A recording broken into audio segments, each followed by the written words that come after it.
What was your journey into tech, and like also how have you been intentional about getting certain opportunities in this industry? Yeah. So, all right, I'm gonna have to take it way back. When I think about like, man, back in the day, I'm from Buffalo, New York. I remember making probably $20,000 a year. And I had no idea I was going to end up at Amazon. I was going to end up at Meta. But what I did know is that I wanted to make a shit ton of money. Yeah. I knew that I wanted to make big impact in the world.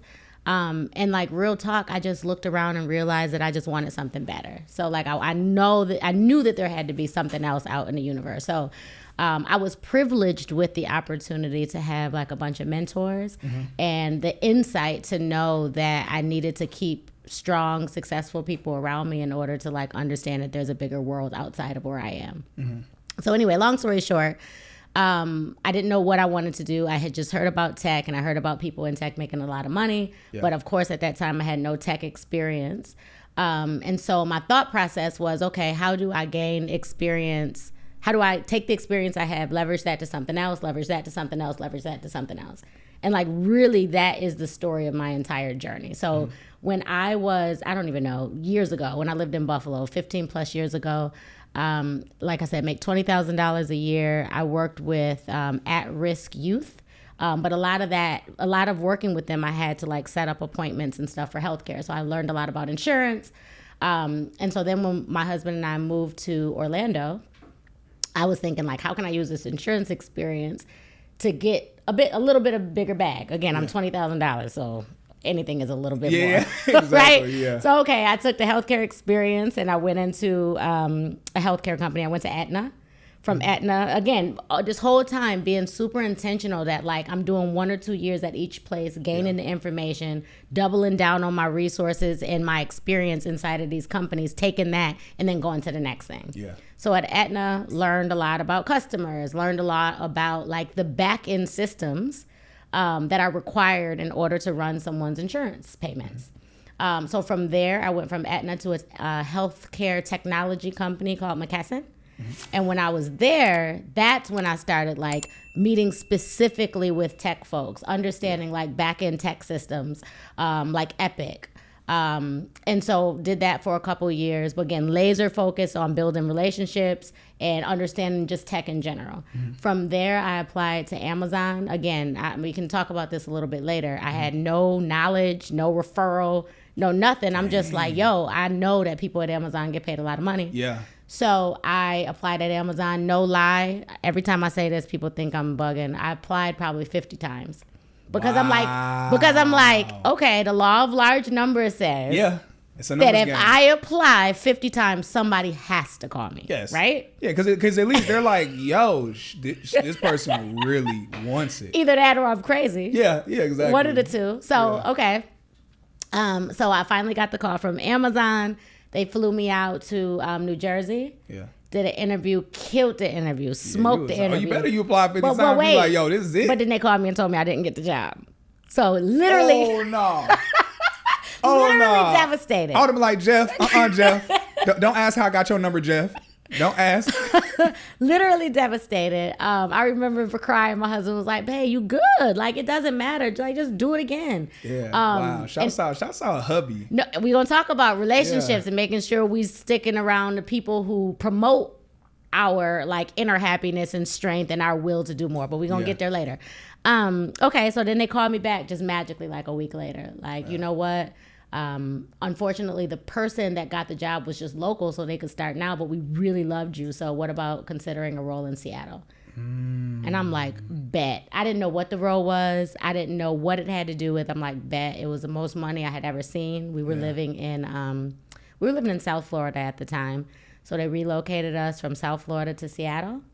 And like, that was all she wrote. After that, once I got the taste.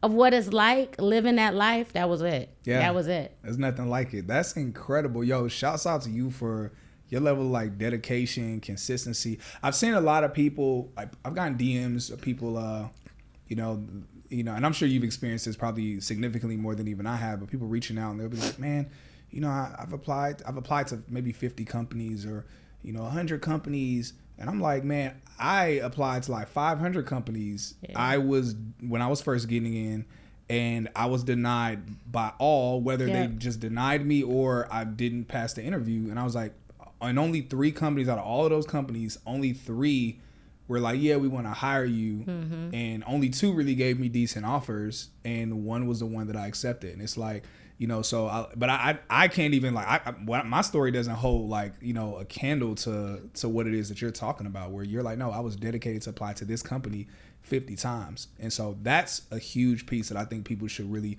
absorb and let that soak in. Like, don't allow rejection from a particular company or from multiple companies within this industry, like, keep them back. Yep. And I think to your point, people get a rejection and they immediately take it personally. Yeah.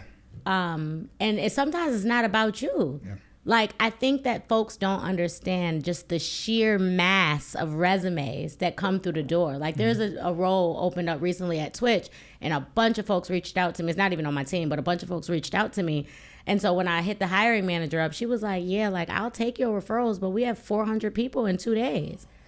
Whoa. So, like, literally, this could have nothing to do with your resume might be perfect. You might be a perfect person for the job. So I would say the 2 takeaways to this point is, A, like, apply early and often, and be consistent. Like, don't, you know, if you don't get the job the first time, apply again. It's cool. Yeah, it is beautiful. I think especially for, I know, like, part of your niche is women of color, specifically Black women.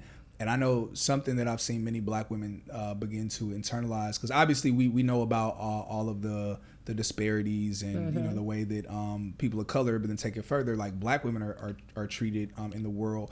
And I've seen many Black women start to internalize rejection and start to think, oh, it's because I'm a Black woman. And so, like, I guess what would you say to a Black woman who is getting rejected by tech companies, and she might be thinking, man, is it because I'm a Black woman? Yeah. Okay. So I'm not going to negate the fact that it isn't because you're a Black woman, because that absolutely could be the case. We already know that there's not a lot of folks that look like us in these tech spaces. These spaces weren't created for us or by us. Yeah. But so what? Stay in the game. Like, we have so much to offer.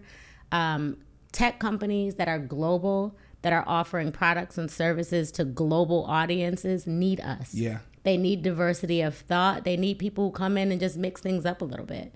So, like, there's a rubric, in my opinion. Like, there's a real strategic rule book that folks can follow, but you got to stay in the game. Like, you absolutely have to stay in the game and recognize that you do belong in these spaces. And so also, like, that question makes me think about the first position I had at Amazon. And I'm always open and upfront and transparent about this, because I need people to understand that it's real out here. Like, the glitz and the glamour and the money and the salary and the sign-on bonus is awesome, but it's also real work that has to take place inside of these tech companies. And so I would say probably 3 months in. So now remember I just told you that they relocated us, more money than I'd ever seen, from South Florida to Seattle. 3 months in. Literally, the 3 months in, I was on something called a development plan. Basically, you about to get fired. Yeah. Like, you're not holding up. You're not performing. Okay.